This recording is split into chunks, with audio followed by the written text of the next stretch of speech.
Merci bien François, merci à vous toutes et toutes qui êtes venus pour lire, écouter, entendre et partager sur Aretha Franklin.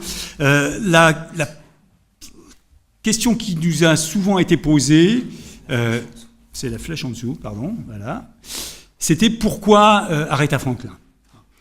Pourquoi une maison d'édition protestante historique à l'origine publierait la biographie d'Aretha Franklin. Et en fait, c'est vrai que quand on y réfléchit, c'est une idée un peu bizarre, parce que quand on va faire le tour d'une librairie protestante et qu'on va au rayon biographie, il y a un choix énorme. Il y en a plein. Il y a une variété qui illustre le protestantisme qui est phénoménale. Alors, ah non, il n'y a pas que ça, bien sûr. Là, je me moque. Donc c'est quand même quelque chose d'assez important, la biographie dans le monde protestant.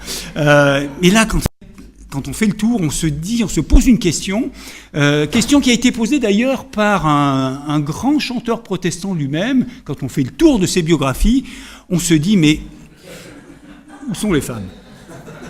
Où sont les femmes, comme disait Patrick Juvet ?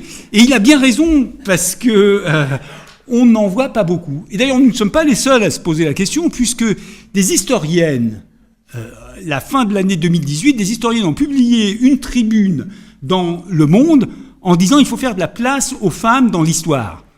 De la place aux femmes comme auteurs, de la place aux femmes comme sujet.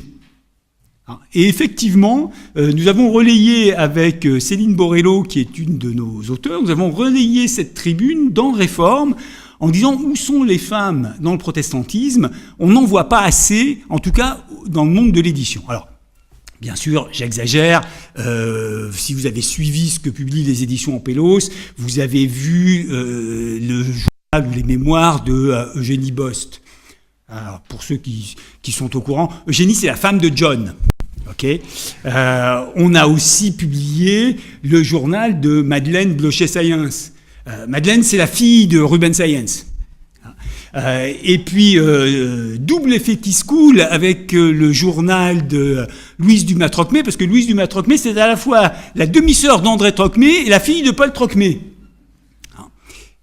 Et en fait, on s'est dit, même après avoir fait ce petit effort, ce qui serait bien quand même, c'est d'avoir des femmes qui ne sont pas la fille de, la sœur de, la femme de. Ou quand elles le sont, qu'elles soient plus célèbres que leur frère, leur père ou leur fils ou leur mari. Donc on a commencé une collection qui s'appelle Résister, avec bien sûr l'icône du protestantisme, qui est Marie Durand, que tout le monde connaît. Tout le monde connaît Marie Durand ? Voilà. Alors Marie Durand, c'est la sœur de... Bravo. Non, bah alors, non, Gabriel, les historiens n'ont pas le droit de répondre aux questions. C'est la fille de... Non. Et ça, c'est bien. C'est la fille d'Étienne, qui était un bourgeois protestant important dans le Vivarais. Marie Durand est plus importante que son père, est plus importante que son frère, qui pourtant tous les deux sont morts en prison ou torturés. Et ça, c'est une belle image. Et donc, on a voulu commencer la collection par Marie Durand. On l'a ensuite enrichi avec un certain nombre de biographies qui vont du XVIe siècle au XXe siècle. Toujours avec des portraits de femmes extraordinaires, de résistance, qui d'une manière ou d'une autre ont résisté à la tyrannie, à l'oppression, à l'ère du temps, à l'histoire. Et puis on s'est dit, pour le XXIe siècle, pour commencer notre série des biographies du XXIe siècle, pourquoi pas Aretha Franklin ?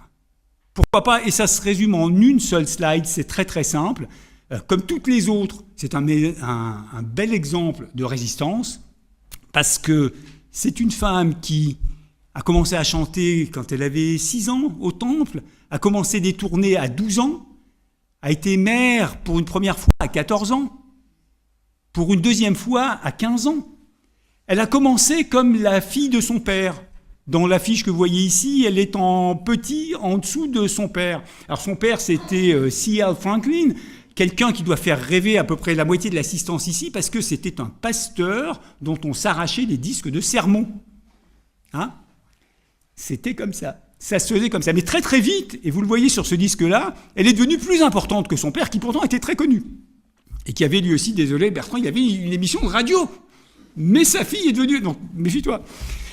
Plus connue que lui. Elle s'est engagée, elle était de toutes les luttes des droits civiques. Non seulement elle a chanté, manifesté, défilé, parlé avec Martin Luther King, mais elle a financé le mouvement. Dans les années 68, elle a été élue femme de l'année par Time Magazine. Elle ne s'est pas arrêtée là, elle a continué. Dans les années 70, ses chansons sont devenues des hymnes sur la guerre du Vietnam.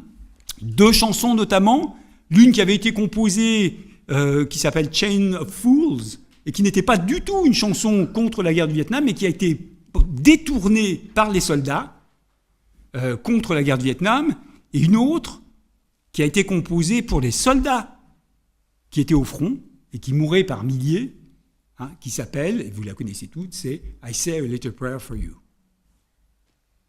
À la même époque, elle a financé la libération d'Angela Davis, qui avait été emprisonnée pour des raisons politiques. En 1993, elle fait un concert, elle est l'affiche principale d'un concert contre le sida et pour la reconnaissance des droits homosexuels. 1993, c'est 1 an avant le SIDAction en France.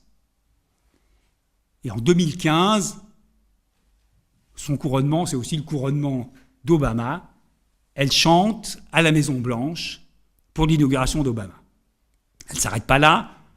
Elle est engagée dans le mouvement Black Lives Matter. Elle est engagée dans le mouvement MeToo. Donc je pense qu'après ça, vous avez la réponse à la question « Pourquoi Aretha Franklin ?» Alors pour terminer sur un autre chanteur qui a fait aussi la une de Time, je crois qu'on peut dire, si, comme disait Luther, chanter, c'est prier 2 fois, chanter avec Aretha Franklin, chanter de la soul, chanter du blues, chanter du gospel, c'est prier 4 fois. Nous allons maintenant passer la parole à ceux qui ont fait le vrai travail, Bertrand, Jean-Luc, animé par Pierre. Merci.